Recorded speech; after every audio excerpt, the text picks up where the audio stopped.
ஹலோங்க, எல்லோரும் நல்லா இருக்கீங்களா? இப்போ நான் ரோஜோ கட்டிங்ஸ் வீடியோ ஆல்ரெடி நான் உங்களுக்கு போட்டிருக்கேன். வச்சதுலேருந்து கிட்டத்தட்ட வச்சு 1 மந்த் ஆகிடுச்சு. ஸோ இப்போது அதை பற்றி தான் இப்போ பார்க்க போகிறோம். நல்லாவே துளுத்து வந்திருக்கு. வச்சு ஒரு வாரத்துலேயே துளிர் வந்துடும். கரெக்டாக 7வது நாள்லாம் பார்த்திங்கன்னா ஒரு கண்முடி அளவுக்கு துளிர் வரும். ஸோ அதுலேருந்தே ஒரு நாளும் இலை வந்துக்கிட்டே இருக்கும். அந்த மாதிரி வந்தது தான் இது. கிட்டத்தட்ட ஒரு 25 நாள் ஆயிடுச்சு இது வச்சு.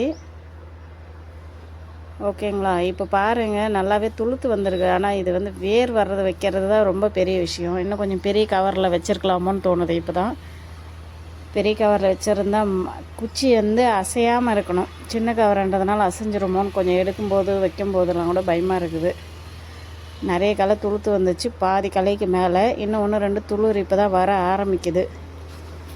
அதில் ரொம்ப நுனி களையெல்லாம் துளுரான களையெல்லாம் வச்சுட்டிங்களே, அடிக்கலை ஈஸியாக துளுத்து வந்துடுது சீக்கிரமே. நுனி களை துளுத்து வராமல் இருக்குது, காஞ்சதும் இருக்குது.